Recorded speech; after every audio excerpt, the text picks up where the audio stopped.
Hello out there, awesome radio family. Thank you for joining us on 107.5 FM and 1570 AM WECU every Tuesday from 2 to 3 p.m. Are you ready to learn, engage, and inspire? Welcome to Let's Talk K-12 Education Show. I'm your host for the next 50 minutes, Tonitia Langley, education enthusiast, thought leader, founder, and education coach and consultant. I'm excited to partner with you and be dedicated to the heart of our community, which is education. I'm the host, but you and the community mean the most. I would love for you to share your suggestions of what you would love to get more information related to K-12 education. So if you're interested in giving your suggestions of topics or ideas, please email us at let's talk K-12 education at gmail.com. Again, email us at let's talk K-12 education at gmail.com. So, on last week's show, we explored the topic of the art of behavior management, a masterclass part two with Thretha Green and Tiffany Proctor. And we provided tons of information regarding to the topic. If you would like a recap of those tools and resources for that show and any other previous Let's Talk K-12 education show, catch us on the replay and comment hashtag replay by heading over to Facebook, Awesome Radio 107.5 FM and 1570 AM with the purple and green logo. And if you are not a Facebook fan, that's okay. Head on over to YouTube. We're over there also. And punch in www.youtube.com at Awesome Radio ECU. Again, look for the purple and green logo. Going to open up to the show today and give a hint for our topic that we will be discussing, and it's a thought provoker, and it's one of our first hints. So, what if the key academic success wasn't just about mastering subjects, but about mastering our emotions and fostering environments where emotional health is a priority? Imagine a school environment where students, teachers, and administrators have the tools and support to navigate their emotions effectively. How would this change interactions, learning outcomes, and overall school climate? And here are some questions, audience and viewers, to ponder. For educators, what role does emotional health play in your ability to teach effectively? How might cultivating emotional resilience improve both teacher and student performance? For parents to ponder, how can we model and reinforce emotional health at home to complement what's happening at school? And for students, how might developing emotional health skills help you face academic pressures and social challenges? To implement this vision, we could introduce school-based emotional wellness programs, promote daily emotional check-ins, and encourage collaboration between educators, counselors, and parents. Now, there's one of our hints that I just dropped about our topic today. So, being a wife, a mother, a former middle school teacher, and grandmother to 8 school-age grandchildren, and currently an education consultant and coach, I recognize the importance of the ability to have critical thinking skills. Lean in and listen up. Let's get warmed up and ready for our show today with how is your brain game to drive your K-12 educational mindset shifts out of park to drive. Let's engage your critical thinking skills for homework, school tasks with your children, grandchildren, nieces, nephews, godchildren, and the whole crew. So here's our second hint regarding our topic today. All right. Riddle me this. I am a skill you can't see but can feel. I help you manage stress and guide your actions without a word. Students, teachers, and parents rely on me to succeed, yet I am often overlooked in the classroom. Without me, even the smartest struggle, and those with me find strength in challenge. What am I? Dr. Carter, you take a guess? Shanine, you take a guess? Teacher and an assistant teacher, because we need them both in the classroom. So the answer, Shanine, you want to take a go at it? No emotions. I don't know. Close. I'll give you a point for that. The answer is emotional intelligence or emotional health. So there's a second hint to our topic today. So this riddle emphasizes the often underestimated impact of emotional intelligence within educational environments, reminding us that while academic knowledge is vital, emotional skills are equally essential for achieving true educational excellence. Now, listening audience and viewers, you tell me all the time you're listening to the brain teasers. So if you want one, shared on the show. If you have a brain teaser for How is Your Brain Game segment, email us again at Let's Talk K-12 Education at gmail.com. And here is a fun fact for our brain teaser today from AI University, which is a third hint. Did you know that emotional intelligence, EQ, is like a superpower in schools? Research shows that when everyone, teachers, students, staff, and families prioritizes emotional health, it leads to better learning, stronger relationships, and even higher achievement. Schools that focus on EQ see fewer conflicts, improved teamwork, and happier, more successful students. It turns out that taking care of our feelings isn't just good for us, it's great for learning too. So this fact shows that emotional intelligence benefits the whole school community, building a foundation for success that goes beyond academics. So you had another hint about what our topic is today. So now let's reel these two wonderful queens in. Let me introduce you to my awesome and talented guests that will add great information, tools, and resources for our topic today, which again will be our fourth hint regarding our topic today. And we're going to start with Miss Shanine Alicia Young. Shanine Young is a certified English teacher, author, and advocate for emotional health in K-12 education. She specializes in helping students build confidence, develop empathy, and communicate their emotions effectively. She collaborates with schools globally to equip young learners with tools for emotional intelligence and positive decision making. Her passion for emotional well being was fueled by personal experiences raising a daughter with multiple food allergies, which taught her the importance of self expression and resilience. I love it. Through her resources and interactive workshops, she empowers students to navigate challenges and embrace their unique qualities. With a deep commitment to fostering healthy emotional environments, Shanine inspires educators, parents, and students to nurture emotional health, creating spaces where children feel confident, valued, and supported. Miss Shanine Young, welcome to the show today, and I can't wait to get your contribution to our topic. Thank you. I can't wait. Thank you. All right. Next, we have Dr. Eliza Carter.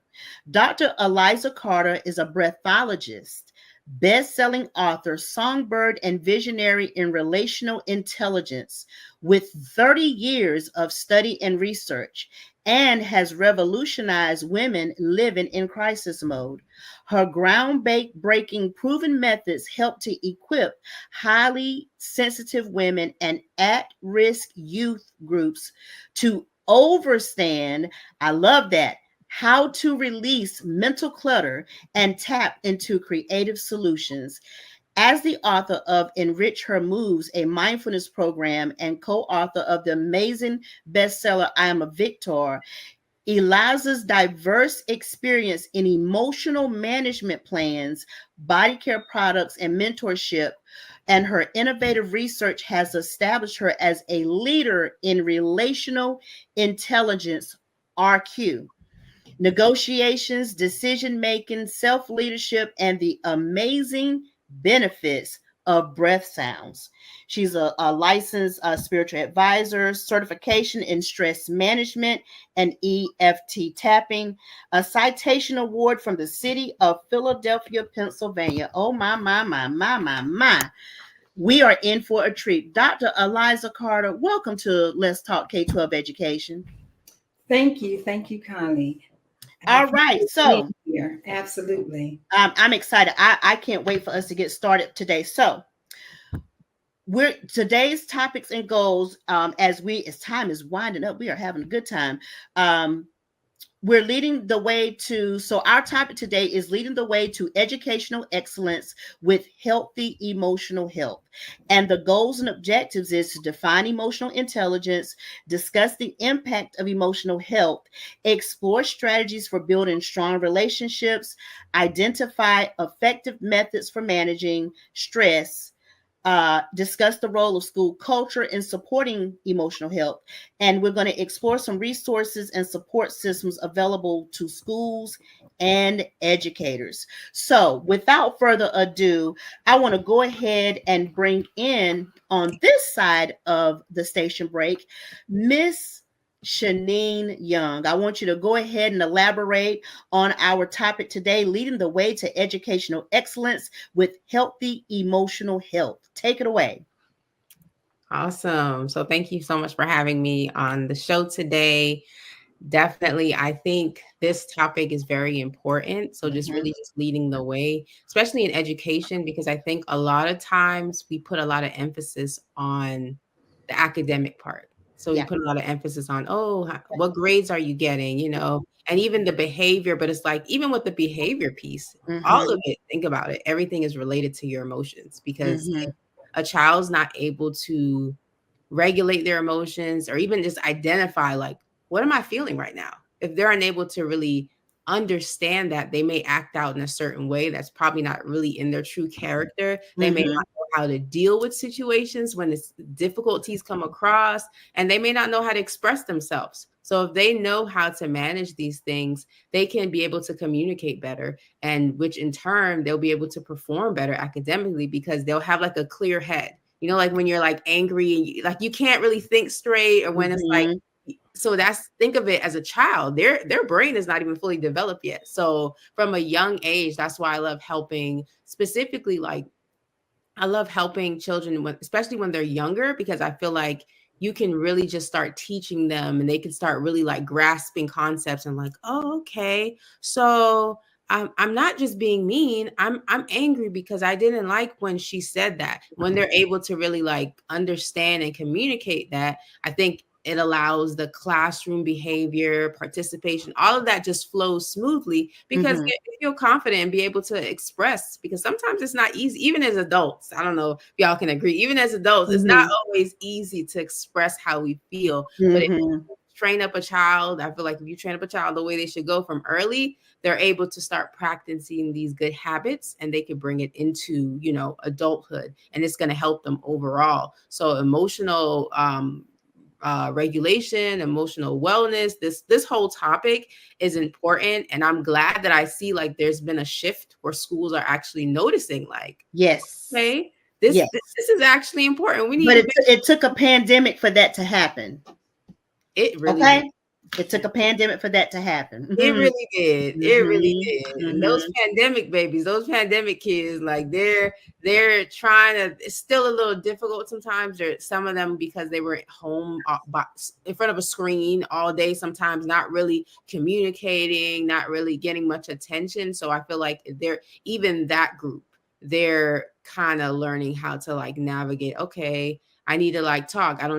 They're finding ways to not be socially awkward, and being able to communicate, and it's okay. But I feel like the teachers have to be educated on this, because it's going to be difficult if you don't know how to. First of all, we have to know how to regulate our emotions ourselves. That's true. That's true. We have to know how to do that ourselves. That's true. And I have to say, Miss Shanine, that We're talking about where they've been putting the focus. They put the focus on academics, but they also have put the focus on the children and the students, but they haven't really put the focus on the educators, which need it also. Yeah. They went through a pandemic too. Mhm. They're dealing with a lot of the challenges and the aftermath. So I want to get you guys' perspective. I forgot to do my new, which is chime and check in segment. So I'm going to put a myth out there and I want you two to chime in on it. Some good stuff there, Shanine. So here's a myth. Emotional. No, here's another one because you covered that one. Myth 2, teaching emotional skills is the job of parents and not schools. Chime and check in, Dr. Carter, on that one.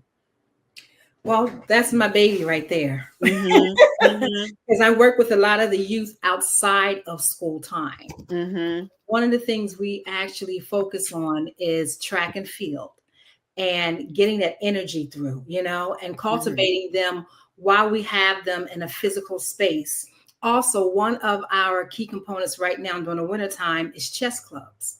Yes. And chess clubs is all about working with strategy and mental awareness and being able to navigate with the pressure of knowing that it's not about you winning all the time. It's about you strategize and understand your moves are That's so true. intentional.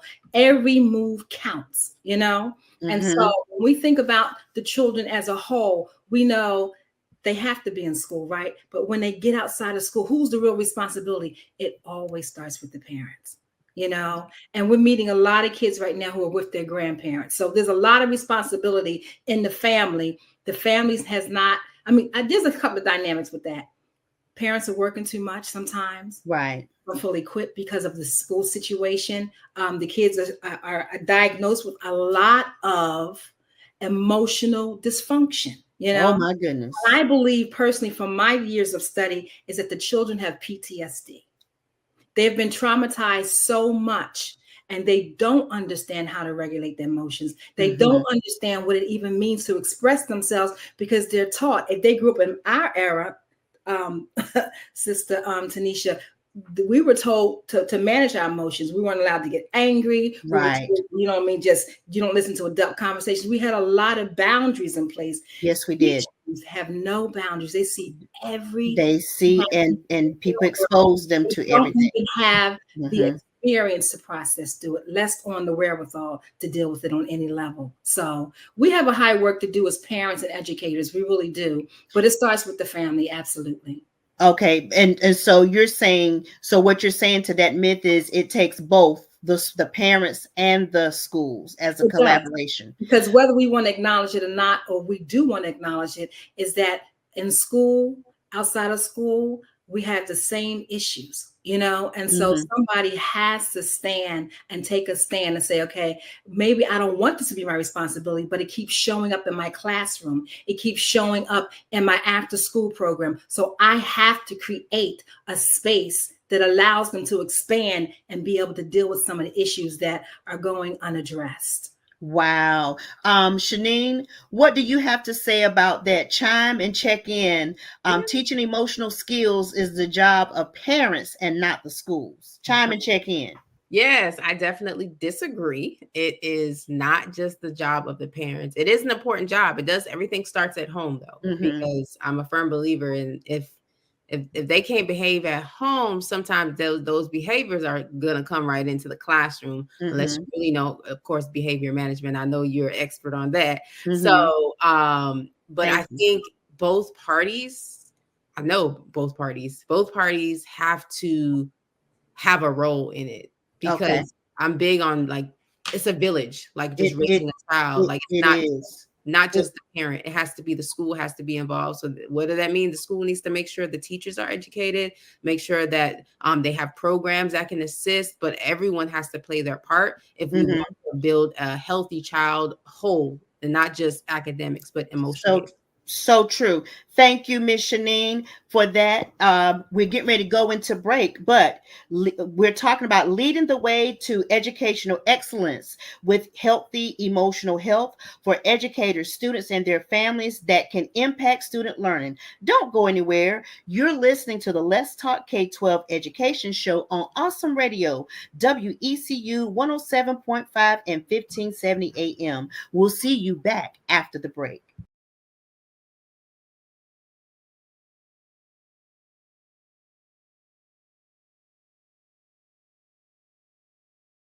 Welcome back to Awesome Radio, WECU 107.5 FM and 1570 AM. You can find us here talking about all things education every Tuesday from 2 p.m. to 3 p.m. on Let's Talk K-12 Education. You can also find us on Facebook, Awesome Radio 107.5 FM and 1570 AM. Look for the purple and green logo. And if you don't do Facebook, head on over to YouTube. We're over there also. And you can do www.youtube.com at Awesome Radio WECU. Again, look for that beautiful purple and green logo. I think those two are my favorite colors, I think. You have any suggestions? You have any brain teasers for how is your brain game? Email us at let's talk K12education at gmail.com. We got into it, y'all, before the break. We're talking about how emotional intelligence is helping in these educational settings with the students, with the families, and the educators. And I'm excited to have these two experts up here today, a breathologist and someone that this is what they do. So before the break, we did a chime and check and let these experts in on some myths about emotional intelligence, where it needs to be, whose responsibility is it. They both agreed it's a collaborative effort, starts at home and work in partnership at schools. And Shanine provided some perspectives around the whole emotional intelligence and some practical things that we need to look for. So Miss Shanine, you did such a wonderful job. I'm going to go ahead and let you take it away. We have about 8 minutes before we head to break. So go ahead and do your thing. Take them to school, Miss Shanine, on emotional intelligence. Take them to school. Okay. Yeah, so I definitely believe, I'll just kind of elaborate on what we were talking about before, how it's important for the teachers to be educated on emotional intelligence and just being able to help the students to be able to identify and also be able to teach them how to regulate their emotions. That's the key, because there's some students, they know how to identify it, but then it's just like, oh, they're just busting out the seams. They don't know how to like really control, like, okay, maybe I should have said this another way. Maybe I shouldn't have threw a pencil at Jimmy because I didn't like the way he looked at me. Like, hold on, like what could we have done differently? And what are strategies we can kind of teach them so that they know how to regulate their emotions? And something coming to mind is just like, just even with like, if you want to connect this to education, like emotional vocabulary building, like showing them different like ways to like express their emotions, including that in your lessons. Like what are some descriptors that you can use to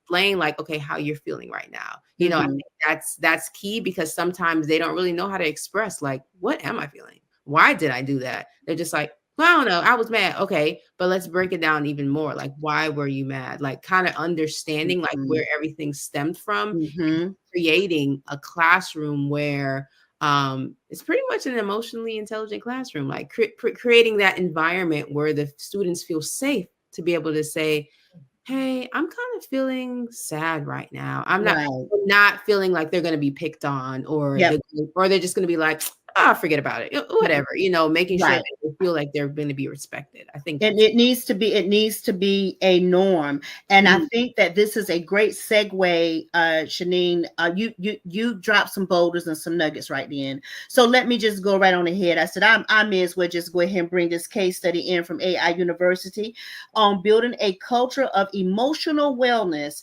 and academic success at a school called Evergreen Middle School. Now, the background found, Shanine and Dr. Carter, was, and our radio viewers and listening audience, was this was a middle school located in a diverse urban district which faced high levels of student stress and teacher burnout. Ooh, sounds classic, huh?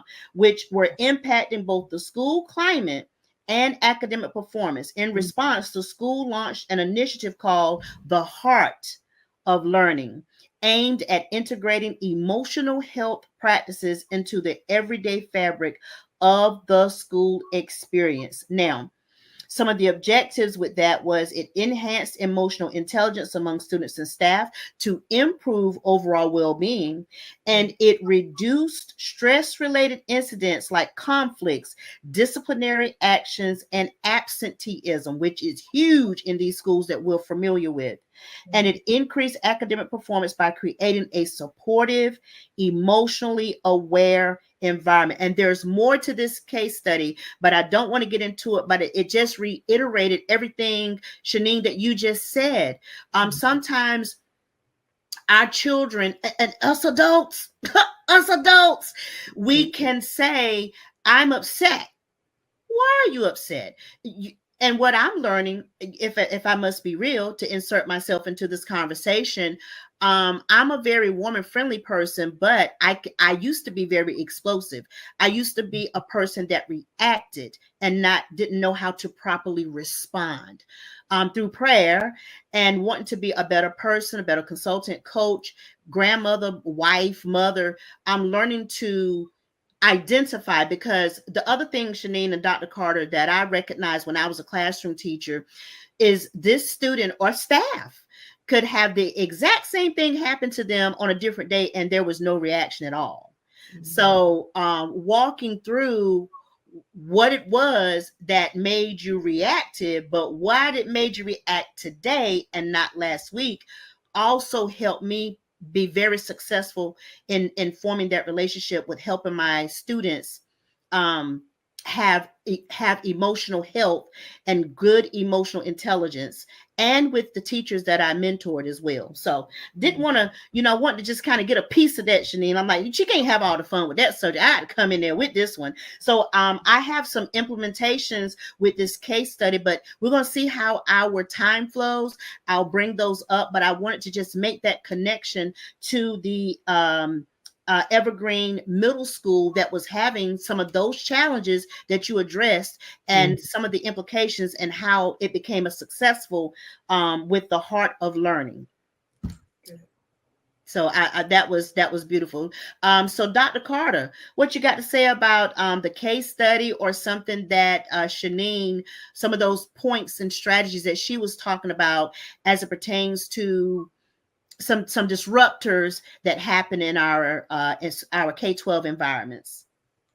Well, I like to go straight to the chase. I support everything that Ms. Shanine has said, and specifically the case study, because I had an opportunity to work with the middle school where I was teaching the teachers how to regulate their emotions, but also gain some relational intelligence on relating to how they feel when they come in, because their energy goes right into those children, and so if they're not regulating themselves, they come in with the high energy. They come in with carrying the burden of yesterday because they don't know how to de-stress and decompress themselves. And all of that allows for chaotic days. And so I was able to train the teachers, but because the pandemic came in, we never got over to the children.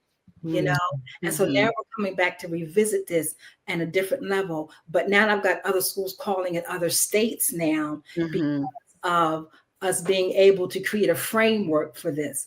It's just literally, if teachers could just get to the point where they understood, if I took 5 minutes before we start class and do an emotional self-check, you know what I mean? And then have at least one modality to use, whether it's breath work or EFT, the emotional tapping out the energy, something that says we're coming together in a we're coming to acknowledge that you may be having some challenges today. We're also coming to say we have a goal to accomplish this particular, whatever it is, the framework is for the day.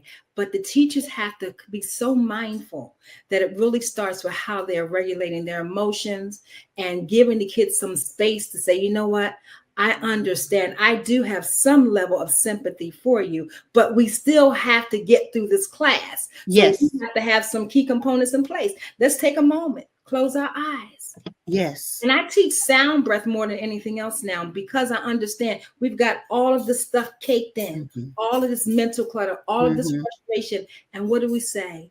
Most people have certain levels of anxiety. They do. Anxiety impacts us on a daily basis. So not having any practices in place is the biggest issue. So it is. And both have said.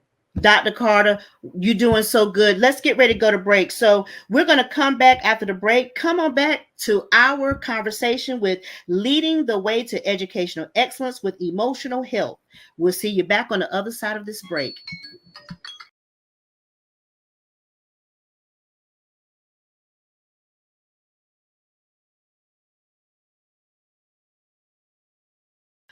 Welcome back to Awesome Radio 107.5 FM and 1570 AM WECU, promoting educational equity for the families in our listening and viewing community. I'm the host, but you and the community mean the most. Please email us your K-12 educational suggestions or topic ideas at letstalk-k12education@gmail.com. Before the break, Shanine took us on the journey and Dr. Carter as well, leading the way to educational excellence with healthy emotional health. Can't wait to continue this topic and this discussion. Now let's continue leading the way to educational excellence with emotional health. Dr. Carter, go and take them back to school. Take them back to school. You know, when I think more about our daily plight with the youth, with the teachers, with the parents, and coming together as a whole, mirroring that together to get to a place right now, we come back to the very thing that Miss Shanine said. It takes a complete village, a whole village, to deal with these emotional, catastrophic issues that are happening. They're huge. You know, kids are critically dysfunctional in their emotions, because they learned it from the parents, and the parents don't seem to understand that they learn by actions more than they learn ever by the words, you know. And these are not things that we don't know, but these are things that we bring out to the forefront tonight, because if the parents are listening, yes, the grandparents are listening. There used to be so many family gatherings to talk about family issues. You know what I mean? Yes. This is the simplistic way of getting back to a place where we can start regulating emotions, acknowledging that, okay, Johnny has a problem over here. And so if Johnny has a problem, then we all have a problem, you know? Yes. And so we need to get some professional support, some professional help, because that would help to what? Bring out in the open the fact that the family's no longer equipped, and this is the truth, to handle the height of the emotional dysfunction that is happening all across the board, from the time they wake up, and the parents know the kids are dysfunctional, for the time they go to school. I had a student recently went to school the first day and threw a chair at the teacher. The first day. Winds up with a capias. And now he's in court, you know, and these are the issues that have become commonplace. Yes. You know, these used to be very rare. Now they're very common. Yeah. So we have to take into account today that it is time for us to get together as a whole and make a master plan. And you know, Dr. Carter, the thing that you brought up, there's a couple different things that you brought up, but one in particular was about the young man that went to school on the first day, through a chair. You know, I know here in my home, when my children were, you know, school age, and I do it now to help with my grandchildren, is to set the day at home. Not to say that it was something that happened at home, but I want to also bridge that gap into something phenomenal that you said, I think maybe the top of the show. And if you could give us more insight of some of those real quick strategies that make a difference. I think that you said take a moment.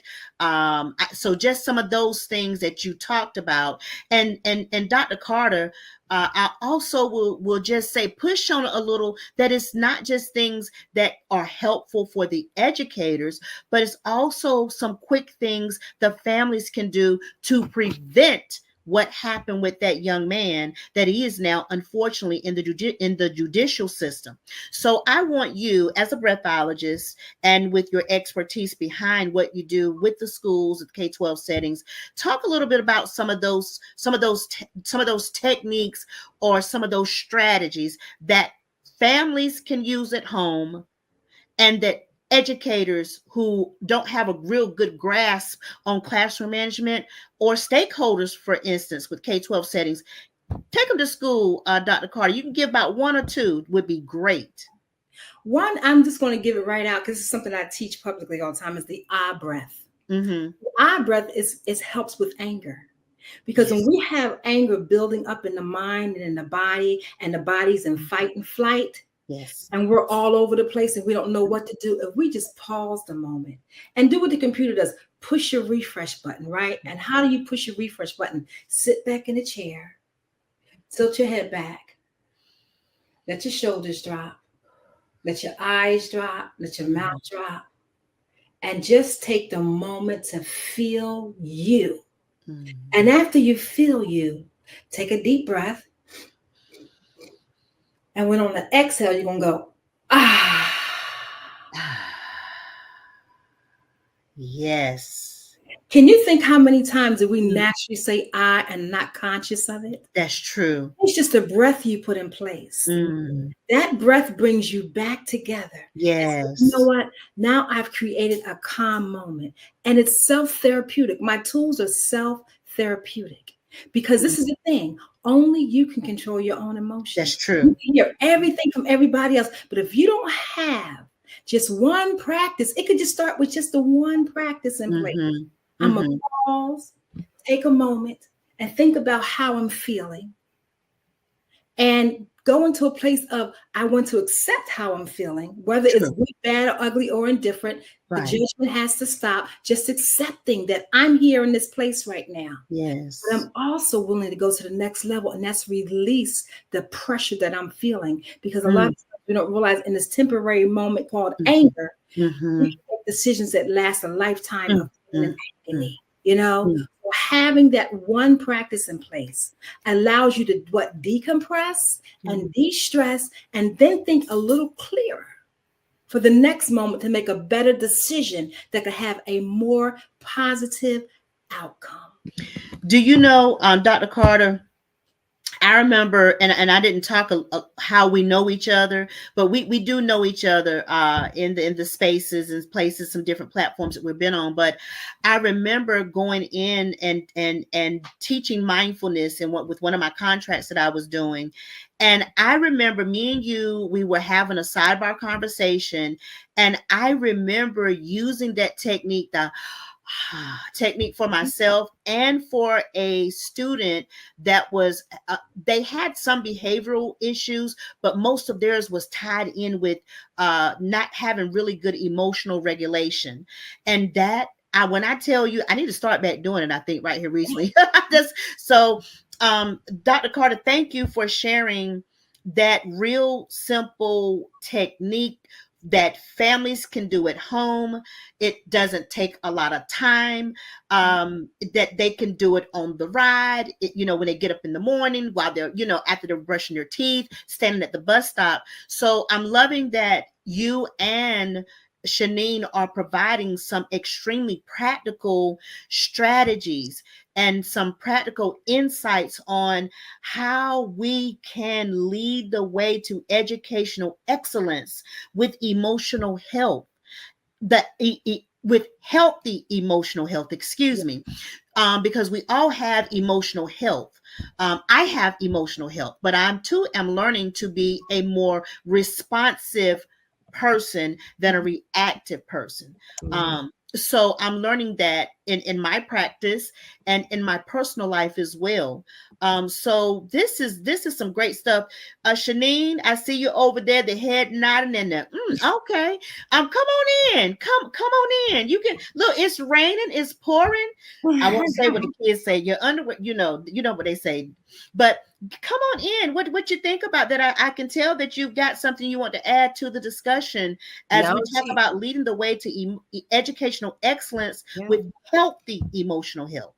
Yes, no, I was listening when Dr. Lazarus was talking. I'm like, yeah, that was some good points. I love when she touched on like Johnny, like if Johnny's upset, like we're all upset. Like it's like if something's wrong with him, we all have a problem. And I think there's not a great understanding on the fact that, with emotional intelligence is also related to empathy, right? You have to be able to know how to empathize with others. And there's different types, cognitive empathy, emotional empathy, like where you can literally like feel you can kind of like really feel like what they're feeling, or it's literally you're just aware. Maybe you're not too connected, but you're aware. And I think both are important in being able to just navigate like your own emotions and even be able to understand others. Because you may think, wow, you dropped your pencil case. Why are you having a meltdown? Like, and you have to get to understand, you know what? Well, maybe they just got that pencil case. Maybe it was from their grandmother that passed away.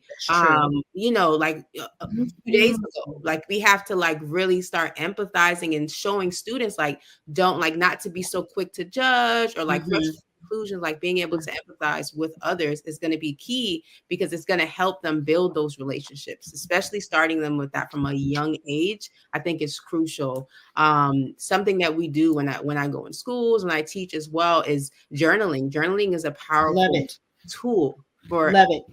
Why is it powerful? Why is it powerful, Miss Young? What makes journaling so powerful? They can do a lot with it. When you show students how to journal, they can be able to identify their emotions. They can also identify their triggers.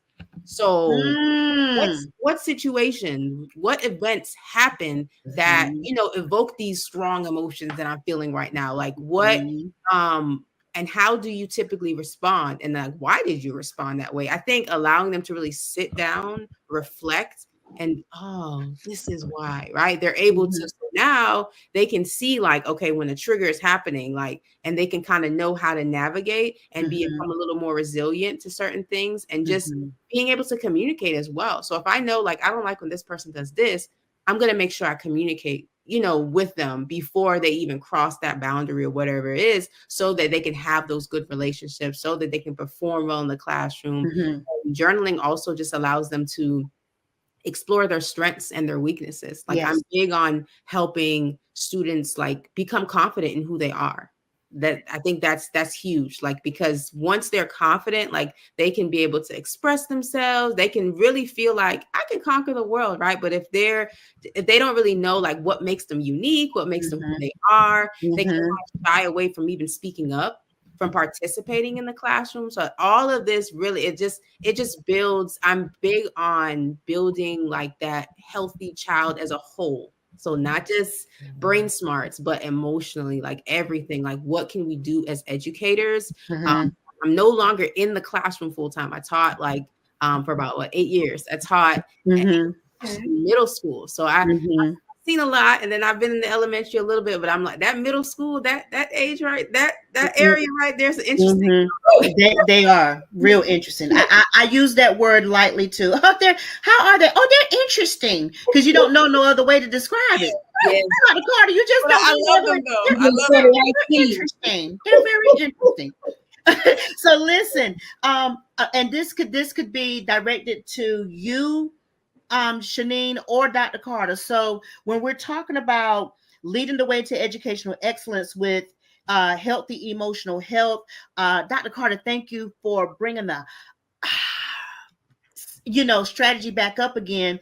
We're working with our students, but we have identified that it takes a collaborative effort to bridge home and school and to crush that prison to school pipeline that Dr. Carter addressed. So, Shanine, when we're talking about the things that we're working with the students, these interventions that we're working with the students on, And how are you able to work with the educators or stakeholders on some of the strategies that you're doing so that they're aware, hey, and without breaking privacy, but this is something that's working for Johnny or Jimmy or Janie or Jack. And this is something that if they've got some time in class that they can work on, without sharing why they're working on it. So Shanine or Dr. Carter, you have some experience in the K-12 settings. How are you having those conversations with the educators regarding the students that you may be working with, or the classes, regarding those interventions, or even with providing some of those strategies and interventions to the educators too that may be struggling just a little taste? So Shanine, how have you Okay, worked? I was waiting. I was like, she's gonna go. That's okay. How have you worked with them to connect the dots? So pretty much just sharing, without, of course, like sharing too much, but Right. showing like what works. I think schools, well, I know they're big on data as well. So if they see improvement in certain areas, like, okay, maybe they had an issue with showing up to school or whatnot. But once we started doing this, they were excited to come to school. They were excited for the program. They were excited, and they're able to feel like they belong. They're able to like work a little bit more effectively. I think also just giving the educators, like something I do is just giving them, like, not because you don't want to overstep people, boundaries and be like, well, you should definitely do this, but just like recommending, like, hey, I think, this student really lights up when they're able to just even have 5 or 10 minutes where they can just write down how their day was and write down what happened and whatnot. They really respond well to that. So kind of just giving them, like, I think maybe you can implement that. Maybe just when they have free time, the last 10 minutes or whatnot, like just giving them ideas and strategies, but not making it seem like you definitely should do this, or even asking, what do you think? Have you tried this? I think that's a better way rather than just saying, do this. Right. I think that in a previous show, we talked about it's not what you say, it's how you say it. It's delivery. It's delivery. All right, Dr. Carter, before we get ready to close on out, you want to get a little piece of that before we get ready to close on out for the show today? Well, as I was listening, I feel as though we don't work enough with the educators. And our aim has been, for the last couple of years, have been bringing the parents and the youth together in forums. So we have a couple of different events that we do throughout the year. And right now we're creating a way to collect more data. Who's actually going to all of the events and attending our sports teams, as well as our trips. We take cultural trips. We took them last year to the Dr. Williams in Maryland. We took her to her museum, and it was life-changing for them because they learned about civil rights. They never had any one-on-one with civil rights. And it was a game changer for them. They came out, they had some key components to take away, because before we started the trip, I did a little segment on how do you learn.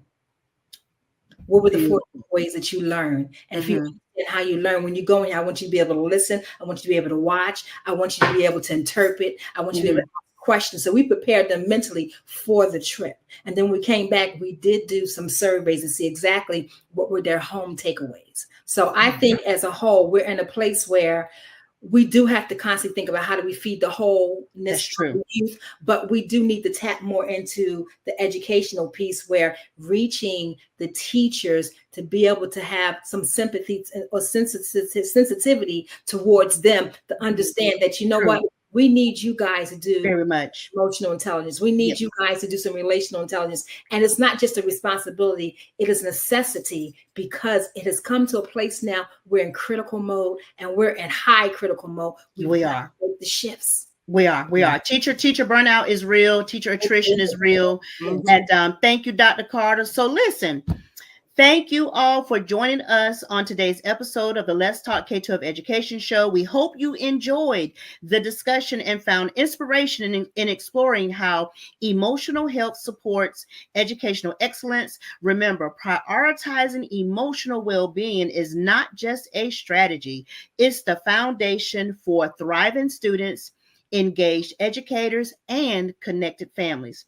A special thank you to my wonderful guests, Ms. Shanine Young and Dr. Eliza Carter, for sharing their insights and expertise. Your contributions truly brought depth to our conversation, shedding light on the real impact emotional health has in our K-12 schools. We're grateful for your dedication to helping shape healthier, more supportive educational environments for all. So thank you, ladies.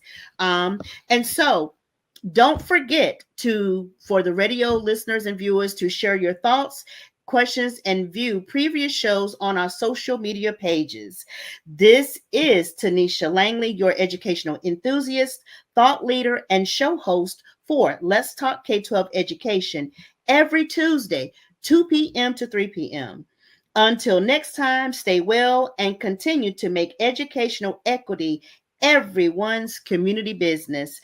Thank you for tuning in today on Awesome Radio, WECU 107.5 FM and 1570 AM. And again, you can catch us on Facebook, Awesome Radio 107.5, or YouTube at youtube.com, Awesome Radio WECU. See you next time.